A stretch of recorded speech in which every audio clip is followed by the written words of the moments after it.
Good morning, my fellow yogic travelers. I'm mighty glad to be alive today, and I hope that you are too, as we continue to live, laugh, love, learn, linger, and live the life we love. Occasionally you gotta labor, then you gotta loaf, and don't forget to use your loofah pad to clean that skin. Anyway, Wednesday, so it's my bad joke day.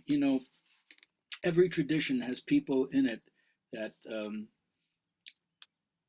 try to bring the financial situation of the organization under control, whether it's for charity or whatever kind of philanthropic reason they do that. And of course, in the Jewish tradition, there's the Hasid, the Hadassah, which means righteousness. It's the group of women that do their philanthropic thing. So there's a bus filled with these Hadassah ladies visiting Arizona, and unfortunately, it veers off the cliff and kills everybody on the bus. Oh my God. So when they go to heaven, St. Peter is not there to greet people and assign them where they go. But there's this young intern there, and he accidentally makes a mistake and sends him to hell. When St.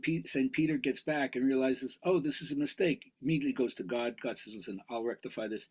He calls up Satan and says, listen, we made a terrible mistake. These Hadassah ladies, they were sent to hell. They don't belong there. You got to send them back. Satan says, good. I'm glad that you called me because they've already raised enough money to like air condition the place here. Take them off my hands. All right, so we can raise a lot of money.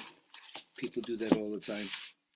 All right, so the journaling question for today is compare the voice of your self-critic with your voice of self-worth.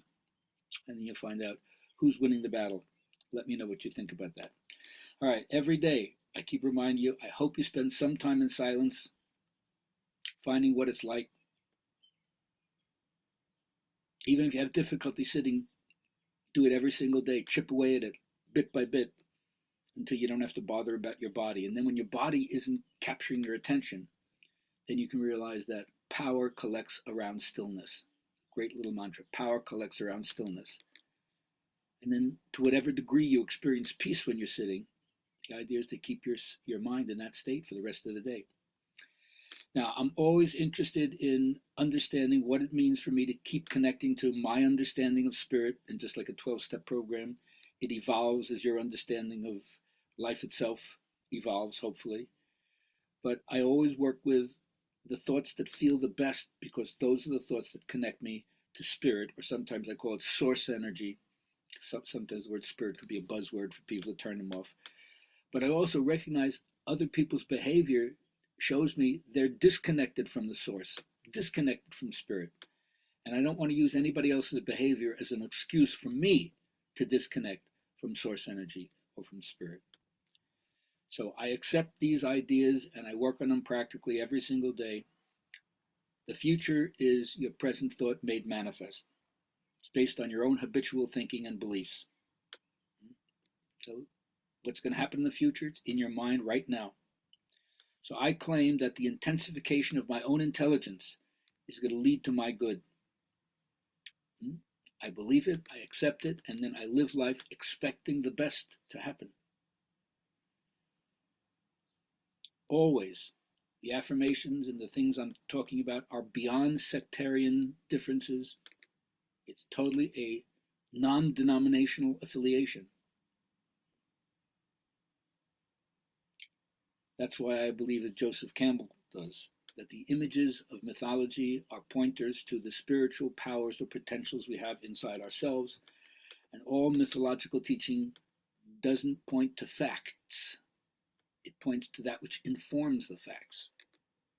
It helps you awaken to the sense of wonder and participation in the mystery of life, or you could say it, on your quest for your version of the Holy Grail. So, psychotherapeutically, certainly look behind, trace the trail of your own personal life, even if it often led to things that we could say represent the tragic mirror, reflecting back to you things that are sad and difficult about life, the constant and grave in the human condition. But then also lift your gaze up, not just look behind, but look beyond. Because the unification of your own vision with life is what's going to give you meaning and your future wholeness. And that's called the magic mirror, not the tragic mirror.